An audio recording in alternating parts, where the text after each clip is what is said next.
अद्वैत classes Mainpuri के YouTube channel पर एक बार फिर से आप सभी लोगों का बहुत बहुत स्वागत है। तो जैसा कि आपको पता ही है कि सुपर टेट के अध्ययन के इस क्रम में आज हम देखो जीवन कौशल तो आपको हम पहले कंप्लीट करा ही चुके हैं। एक मैराथन क्लास में हम जीवन कौशल का कंप्लीट करा चुके हैं। तो जीवन कौशल 10 नंबर का जो सुपर टेट में पूछा जाता है उसी एक क्लास से आएगा, उससे बाहर जाएगा नहीं। और आज हमने सीडीपी की ये जो सीरीज है उसको शुरू किया है। और सीडीपी यानी चाइल्ड डेवलपमेंट या इसे आप बाल विकास बोल सकते हो, साइकोलॉजी भी बोल सकते हो। तो जो सीडीपी है ये सुपर टेट में 6 चैप्टर इसके पूछे जाएंगे। वो मैं सबसे पहले आपको 6 चैप्टर बता देता हूँ, क्योंकि किसी भी विषय को पढ़ने से पहले आपको सिलेबस पता होना चाहिए। जो एस टेट यानी सुपर टेट में सीडीपी आएगी वो 10 नंबर की आएगी। उसमें 6 चैप्टर आते हैं।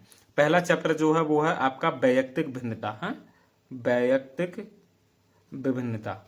इसे इंडिविजुअल डिफरेंसेस बोलते हैं, विभिन्नता है इस तरीके से। और दूसरा जो चैप्टर है ये है बाल विकास को प्रभावित करने वाले कारक, बाल विकास को प्रभावित करने वाले कारक,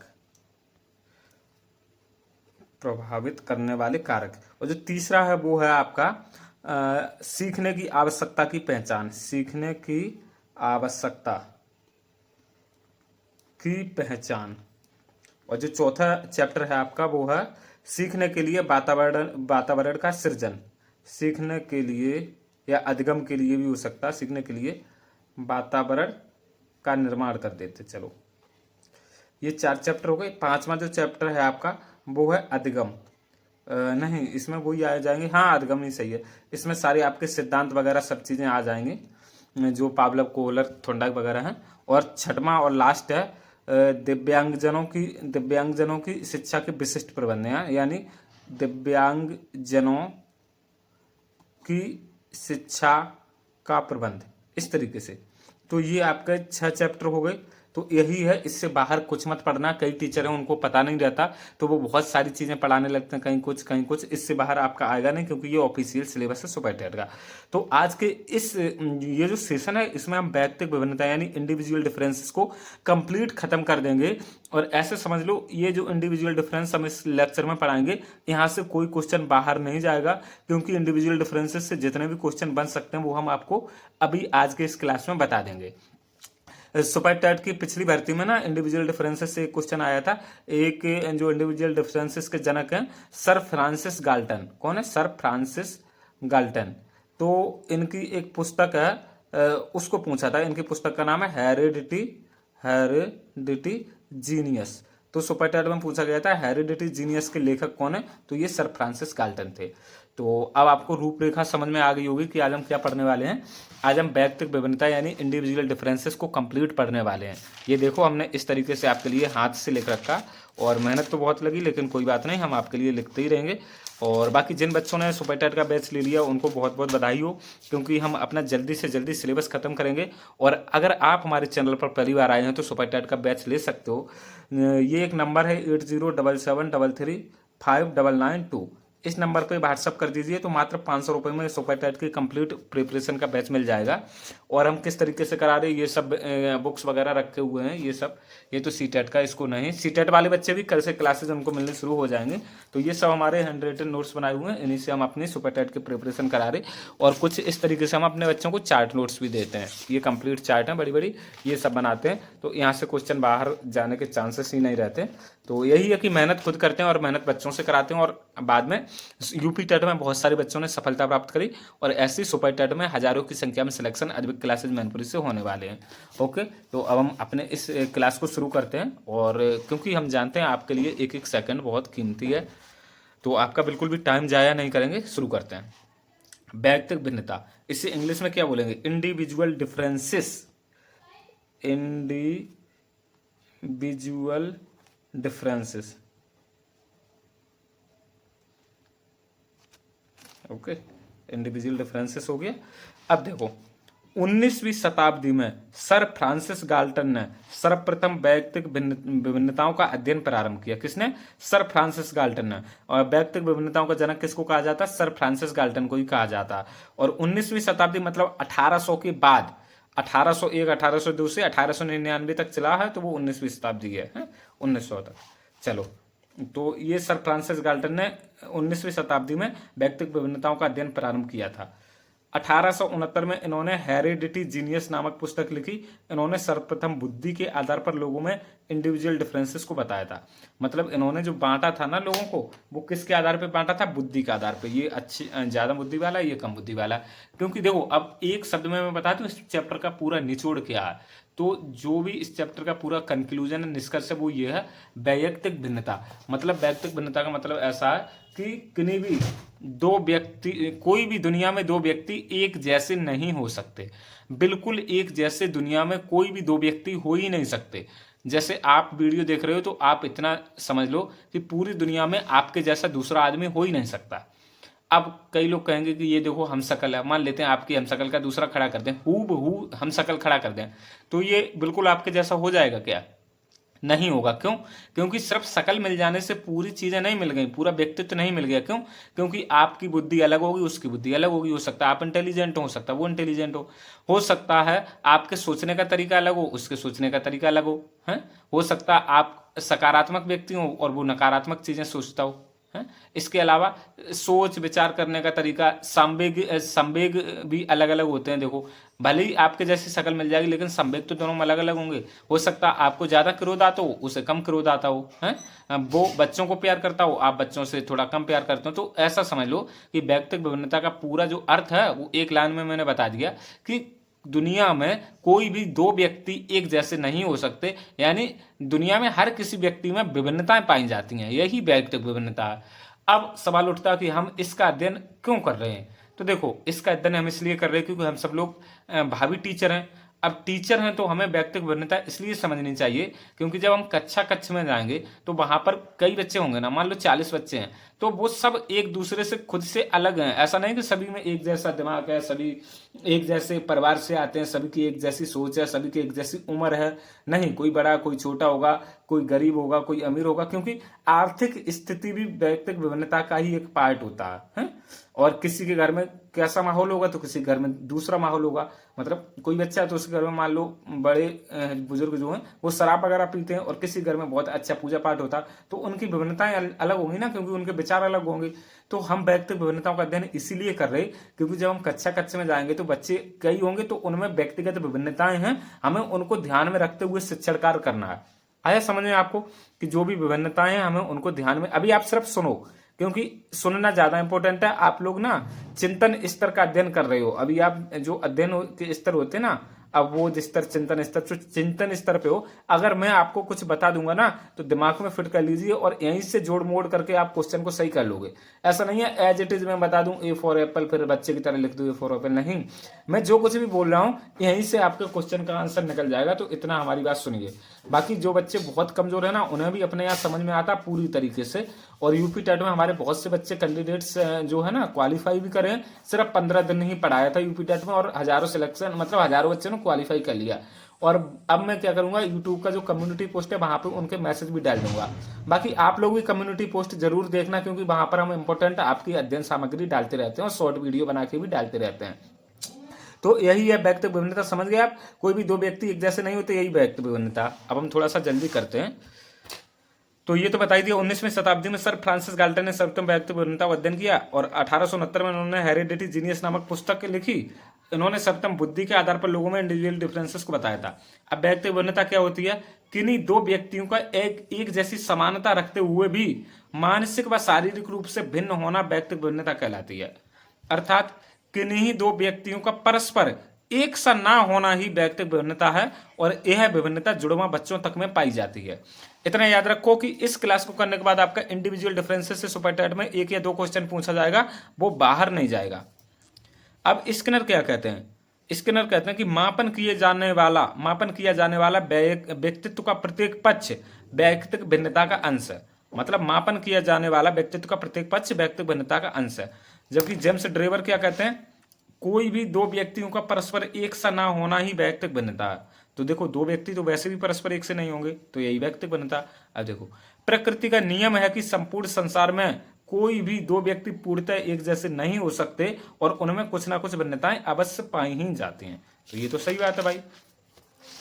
अब व्यक्तिगत भिन्नताओं के कुछ हम प्रकार देख लेते हैं। कैसे? जैसे शारीरिक विकास में भिन्नता होती है, बिल्कुल होती है। कोई मोटा होता तो कोई थोड़ा कम मोटा होता, कोई बहुत कमजोर होता। तो आप देखेंगे ना अपने आसपास, तो व्यक्ति विभिन्न प्रकार के दिखाई देंगे, मोटे, लंबे, ऊंचे, गोरे, काले। तो ये शारीरिक विकास में भिन्नता हो गई ना, शारीरिक आधार पर भिन्नता हो गई।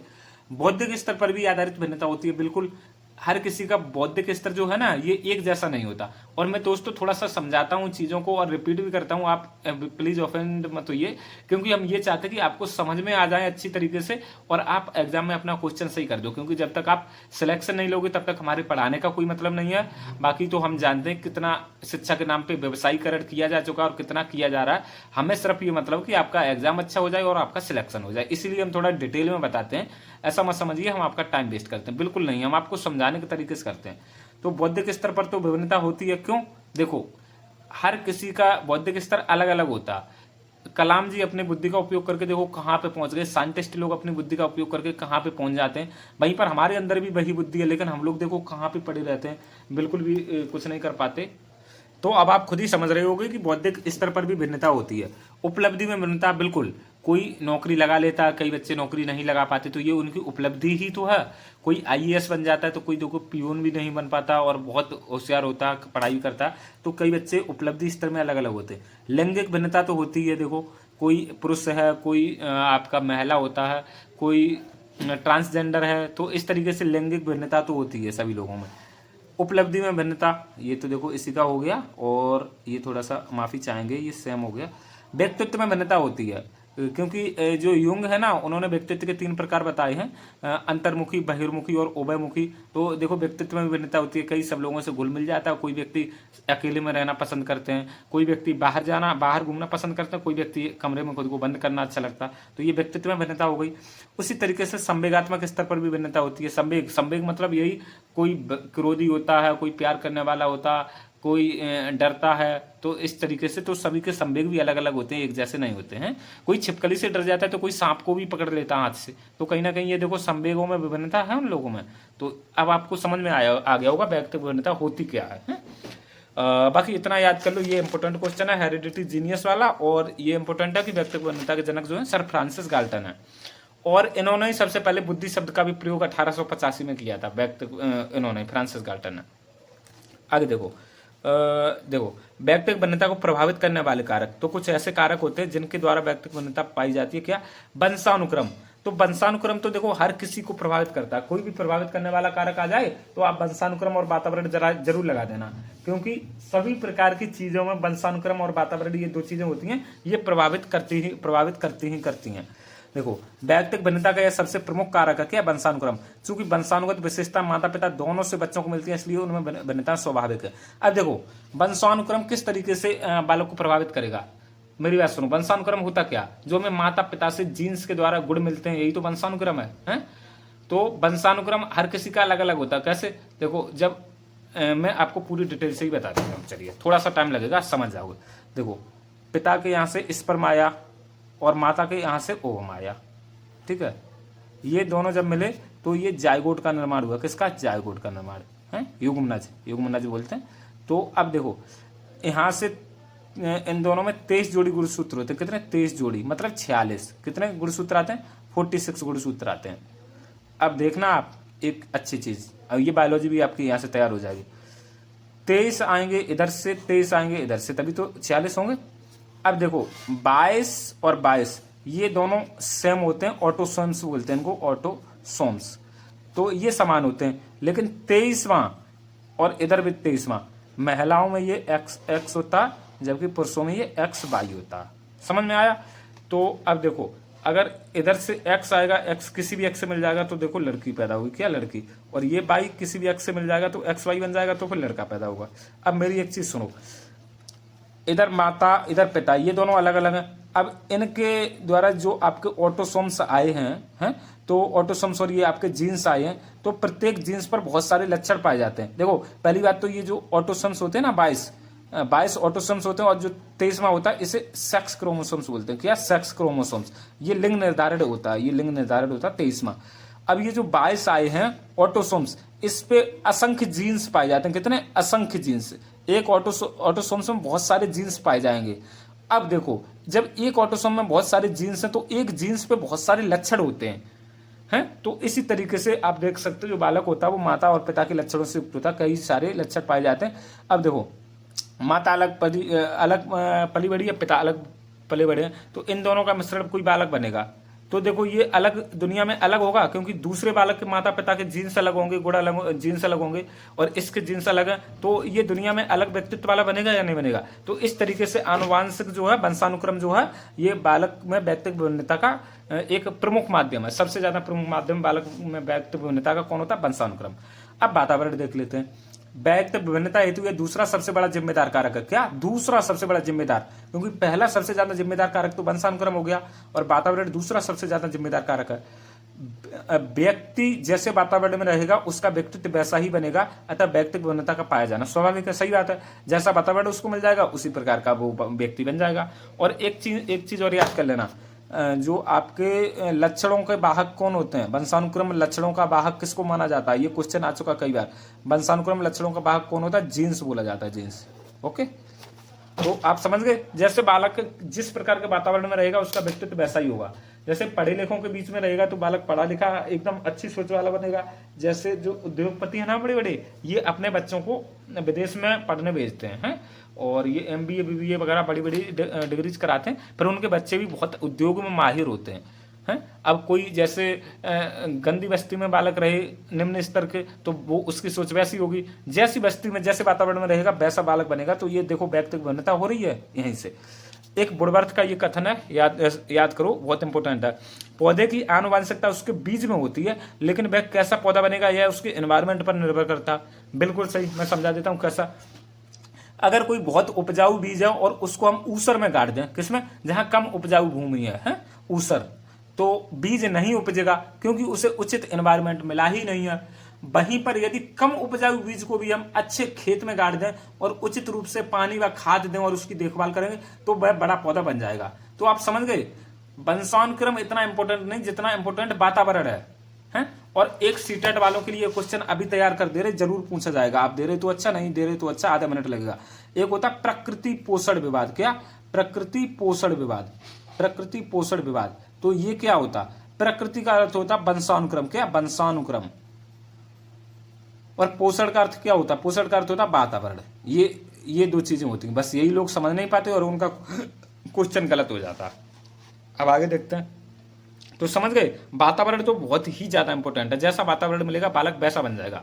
जैसे अनपढ़ माता पिता के बालक को भी यदि शुरू से ही हम पढ़े लिखी सोसाइटी में रख देना तो वो भी पढ़ा लिखा बन जाएगा, ऐसे समझ लो। और आपके वो एक हैं कौन, वाटसन महोदय, वो तो कहते हैं हमें कोई भी बालक दे दो, आप जो बताओ हम उसको वो बना देंगे, वकील, डॉक्टर, IAS, जो कुछ बता दो। तो ये वही चीज है, समझ रहे हो, वातावरण, क्योंकि वो उसको वातावरण प्रदान कर देंगे वैसा। तो मैं ऐसी उम्मीद करता हूँ आपको इतने अच्छे से समझ में आ रहा होगा जितने अच्छे से शायद ही आपको कहीं पे भी आए। तो आप लोग स्क्रीनशॉट ले लीजिए, क्योंकि जो बच्चे हैं पेड उनको तो PDF पहुंच गया होगा, और इस तरीके से स्क्रीनशॉट ले लो। बाकी अभी बहुत ही सस्ता बैच चल रहा है, सिर्फ 500 रुपये में पूरा सुपर टेट तैयारी कराई जा रही है। इसमें हम अपने नोट्स भी दे देते हैं। तो ये नंबर है 8077335992। इसके व्हाट्सएप नंबर पर मैसेज कर दो, आपको बैच में एनरोल कर दिया जाएगा। इनके अलावा भी व्यक्तित्व भिन्नता को कुछ कारक प्रभावित करते हैं। कैसे? लिंग भेद करता। देखो लिंग तो मैंने बताई, पुरुष है, महिला है, या ट्रांसजेंडर है, कोई भी हुआ, लेस्बियन हुआ, या फिर कुछ भी, तो ये लिंग भेद प्रभावित करता है। आयु व बुद्धि, देखो आयु तो प्रभावित करती है, क्योंकि 10 वर्ष के आयु की बालक की बुद्धि अलग होगी, 20 वर्ष का होगा तब उसकी बुद्धि में बदलाव आ जाएंगे। और जब वही बालक 80 साल का हो जाएगा ना व्यक्ति बुढ़ापे में, तो उसकी बुद्धि अलग तरीके से सोचेगी। तो आयु प्रभावित करती है बालक को, बुद्धि भी करती है। और प्रजाति व देश भी करता है। जैसे भारत में रहेगा तो अलग तरीके की धर्मवाद चीजें बहुत सीखता है, और यूरोप में रहेगा तो वहाँ पे वैज्ञानिक तरीके से सोचना विचारना सीखेगा, किस तरीके से हमें चीजें खोजनी विचारनी है, ऐसे सीखेगा।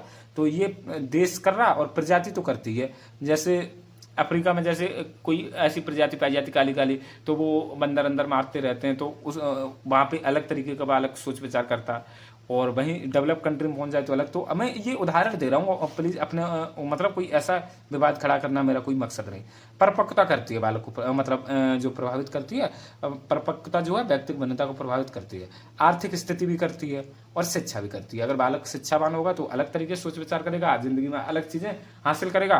और आर्थिक स्थिति अलग होती है, कई बार आर्थिक स्थिति खराब होने की वजह से भी बहुत सारे बच्चे रहते हैं, क्योंकि हमने देखा कई बच्चे ऐसे होते हैं दिमागी रूप से बहुत मजबूत, बहुत होशियार, लेकिन आर्थिक स्थिति सही ना होने के कारण वो आईएएस की तैयारी नहीं कर पाते हैं, या किसी बड़े कॉम्पिटिटिव एग्जाम की नहीं कर पाते, फिर वो रह जाते हैं वहीं पे।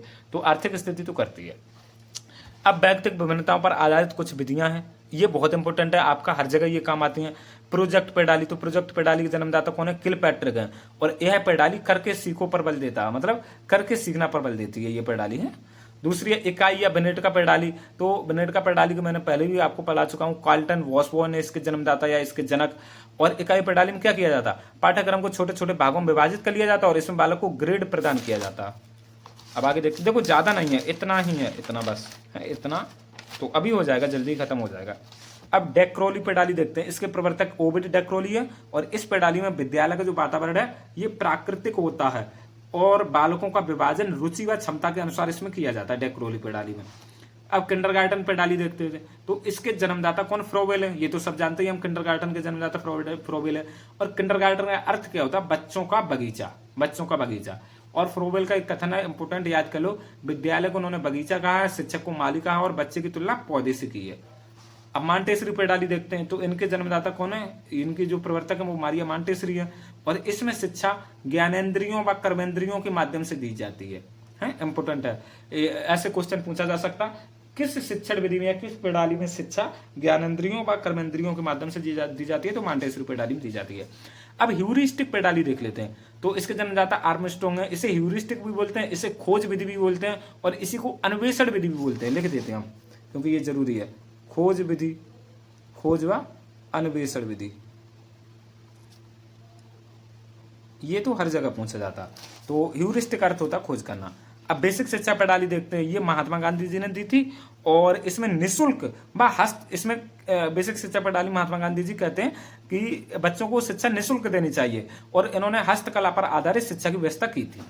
और अब अवक्रमित अनुदेशन विधि, ये किसका? ये बीएफ स्किनर का रेखीय अवक्रमित अनुदेशन इनका है। बाकी और भी होते हैं, कंप्यूटर होता है, एक शाखीय अवक्रमित अनुदेशन होता, वो नॉर्मन एक राउडर का है, तो उनके बारे में बात करेंगे। प्रश्नावली विधि वुडवर्थ की और प्रश्नोत्तर विधि सुकरात की है। तो इस तरीके से हमने इतना तो पढ़ लिया है। अब आगे बढ़ते हैं, ज्यादा है नहीं, मैंने बताया इतना ही है बस।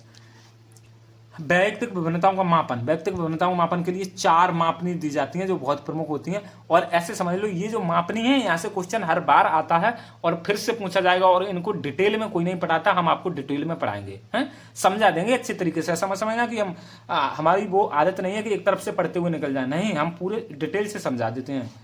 अब नामित मापनी, सबसे पहली होती है नामित मापनी, दूसरी होती है क्रम सूचक मापनी, नामित मापनी, क्रम सूचक मापनी, फिर तीसरी होती है अंतराल मापनी और चौथी होती है अनुपात अथवा समानुपात मापनी। तो इतनी 4 प्रकार की मापनी का अध्ययन का हमें करना है।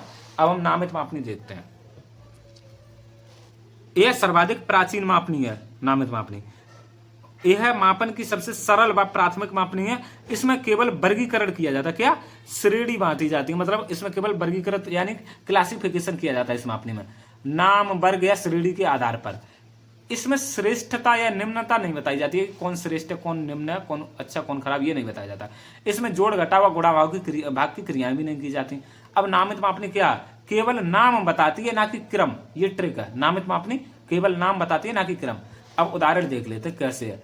जैसे लिंग के आधार पर हम श्रेणी बांटते हैं, ये पुरुष है, ये महिला, इधर एक तरफ पुरुष लिख दें, एक तरफ महिला लिख दें और उनके उनके नाम लिख दें, तो ये नामित मापनी है। रक्त समूह बांट दें, ए बी ओ, तो ए में इतने व्यक्ति हैं और बी रक्त समूह इतने व्यक्तियों में, ओ इतने व्यक्तियों में है, ए भी इतने व्यक्तियों में, तो ये मापना। धर्म में बांट दें, ये हिंदू हैं, ये मुस्लिम है, ये सिख हैं, ये ईसाई हैं, ये बौद्ध हैं, ये क्रिश्चियन है, ये जैन है, मतलब जो भी है। और भाषा हिंदी, अंग्रेजी, संस्कृत, ये इतने हिंदी बोलते हैं, इतने अंग्रेजी, इतने संस्कृत, तो कितना सरल है, ये नामित मापनी होती है। आगे समझ में। अब क्रम सूचक मापनी बोलते हैं, तो देखो इसकी ट्रिक क्या? क्रम सूचक मापनी वाला क्रम बताती है लेकिन अंतर नहीं बताती, क्रम बताती है। क्रम सूचक मापनी क्रम बताती है। योग्यता व विशेषता के आधार पर क्रम में बांटना, क्रम सूचक मापनी क्या करती है? योग्यता व विशेषता के आधार पर क्रम में बांटना। इसमें वर्गीकरण के साथ साथ क्रम निर्धारण किया जाता, क्या? क्रम का निर्धारण किया जाता। इसमें श्रेष्ठता या निम्नता का पता चलता। क्रम सूचक मापनी में क्या? श्रेष्ठता या निम्नता, मतलब कोई चीज कितनी अच्छी है और कोई चीज कितनी खराब है, इस चीज का पता चलता है क्रम सूचक मापनी में। ओके, अब देखते हैं। इसमें इसमें भी जोड़ घटाव जैसी क्रियाएं होती नहीं है। अब देखो उदाहरण में जैसे कक्षा में विद्यार्थियों के स्थान देखना, ये प्रथम है, ये द्वितीय आया, ये तृतीय आया, या प्रतियोगिता वर्ग फर्स्ट सेकंड थर्ड, या सामाजिक आर्थिक स्तर उच्च वर्ग का, ये मध्यम वर्ग का, ये निम्न वर्ग का, तो ये क्रम सूचक मापनी के अंतर्गत आता है। कितना अच्छे से समझाया, आ गया दोनों मापनी, स्क्रीनशॉट ले लो। ओके चलो अब आगे देखते हैं। तीसरी है अंतराल मापनी। तो अंतराल मापनी वह मापनी है जिसमें क्रम के साथ साथ दो मापों के बीच अंतर भी पाया जाता है। क्या अंतर पाया जाता है, और इसमें शून्य का मान वास्तविक शून्य नहीं होता बल्कि एक निश्चित बिंदु होता है। शून्य मतलब ये नहीं कि शून्य बिल्कुल जीरो नहीं, वो एक निश्चित बिंदु होता है। जैसे अब मैंने टेम्परेचर को मापा, मैंने कहा 0 डिग्री टेम्परेचर है, तो ये बताओ 0 डिग्री टेम्परेचर मतलब ये थोड़ी ना कि बिल्कुल जीरो हो गया। 0 डिग्री एक निश्चित बिंदु है, इसका मतलब ये है कि मौसम सर्द है, मौसम ठंडा है। 0 डिग्री पे मौसम बहुत ठंडा हो जाता है। तो यही है अंतराल मापनी। जैसे 20 डिग्री और 30 डिग्री के बीच अंतर 0 डिग्री सेल्सियस, जीरो नहीं बल्कि एक निश्चित बिंदु है, तो यही अंतराल मापनी है। आएगा समझ में। अब लास्ट वाली देखते हैं, अनुपात अथवा समानुपात मापनी। तो यह वैज्ञानिक व सबसे उच्च स्तर की मापनी है। इस मापनी की शुरुआत शून्य से होती है। अनुपात समानुपात मापने की शुरुआत कहां से होती है? शून्य से। यही क्वेश्चन बन सकता है। इसमें वर्गीकरण जो है ना, वो क्रम, समान, अंतर और वास्तविक शून्य आदि सभी गुण पाए जाते हैं। इसमें वर्गीकरण भी किया जाता है, क्रम भी होता, समान अंतर भी होता और वास्तविक शून्य सभी गुण पाए जाते हैं। इसमें नाम, क्रम व समान अंतर तीनों पाए जाते हैं। इसमें वास्तविक शून्य बिंदु होता है। इसमें होता है शून्य वास्तविक, शून्य मतलब वास्तविक शून्य। यहाँ पे शून्य मतलब एक निश्चित बिंदु होता है, लेकिन यहाँ पे शून्य मतलब जीरो।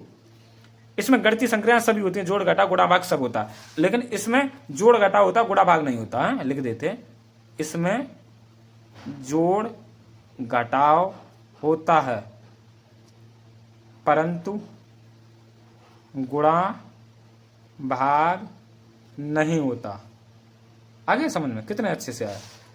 तो देखो इसमें विद्यार्थियों को उम्र, वजन, ऊंचाई, लंबाई आदि वगैरह इनका सबका वो करते हैं, मापन करते हैं।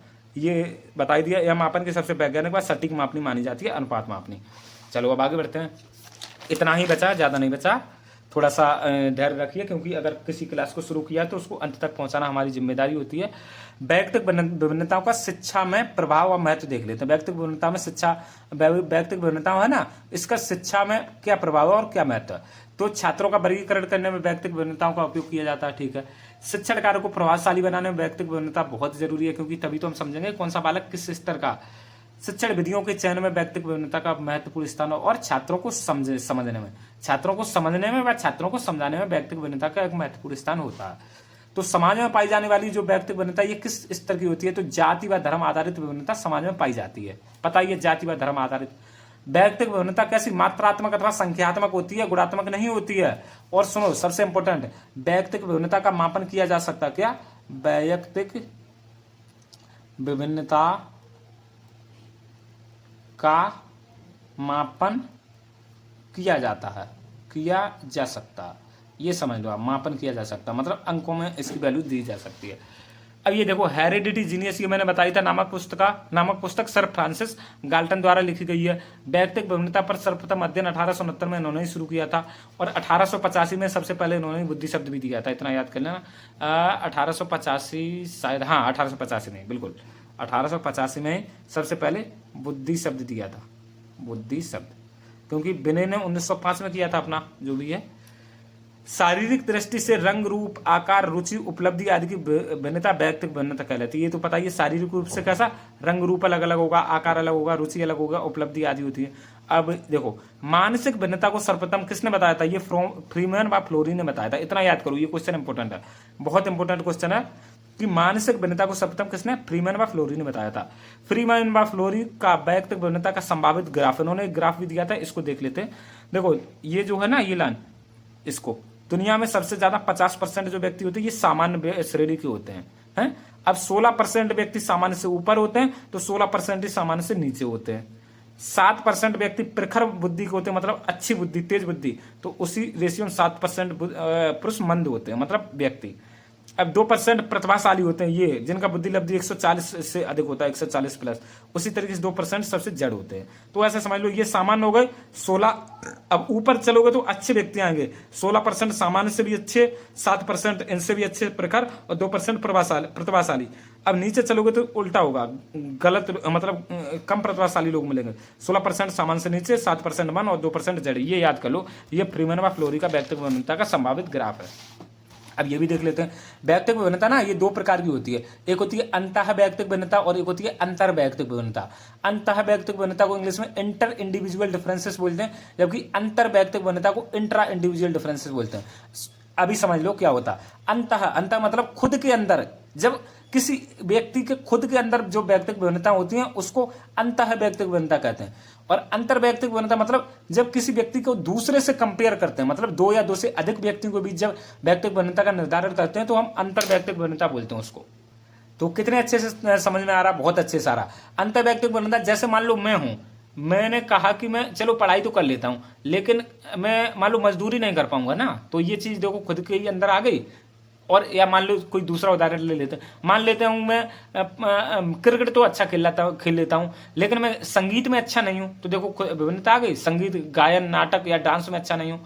आया समझ में। मैं मान लो कार अच्छी चला लेता हूँ लेकिन मैं दूसरे, मान लो मैं तैर नहीं पाता हूँ, मैं कार तो बहुत अच्छी चला लेता हूँ लेकिन पानी में नहीं तैर पाता हूँ, तो आ गई विभिन्नता। तो यही अंतर वैयक्तिक विभिन्नता होती है, जब किसी व्यक्ति के खुद के अंदर जो विभिन्नता होती है उनकी बात की जाए तो अंतर वैयक्तिक।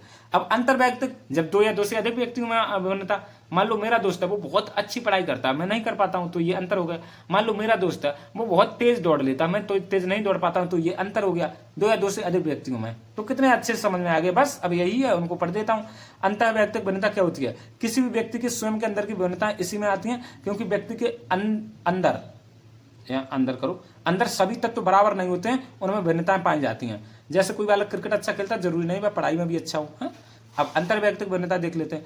यह विभिन्नता दो अलग अलग व्यक्तियों में पाई जाती है। जब दो या दो से अधिक व्यक्तियों में तुलना करें तो शारीरिक, मानसिक, संवेगात्मक स्तर पर जो विभिन्नता नजर आती हैं उन्हें अंतर वैयक्तिक भिन्नता के अंतर्गत रखते हैं। मतलब दो या दो से अधिक व्यक्ति। एक एग्जाम्पल भी लिख लेते हैं। राम और श्याम दो दोस्त हैं। राम अच्छा गा लेता है जबकि श्याम नहीं गा पाता। श्याम अच्छा नृत्य कर लेता। तो ये हो गई दो व्यक्तियों में भिन्नता। तो यही जो है ना, इसको क्या बोलते हैं? इसको इंट्रा बोलते हैं। इंटर इंडिविजुअल डिफरेंस हो गया, और इसको इंटर बोलते हैं। इसको इंटर और इसको इंट्रा। आया समझ में? इसको इंटर, अंतर को इंटर और अंतर को इंट्रा, इस तरीके से। तो ये वैयक्तिक भिन्नता का टॉपिक बहुत अच्छे से मैंने खत्म किया। और इसी तरीके से इधर देखिए, आपका जीवन कौशल भी हमने खत्म किया। तो जीवन कौशल वाली जो क्लास है इसको हम नीचे लगा देंगे, डिस्क्रिप्शन में लिंक दे देंगे, उसको जरूर देखिए। और बाकी आपकी जीवन कौशल 10 नंबर की हो गई।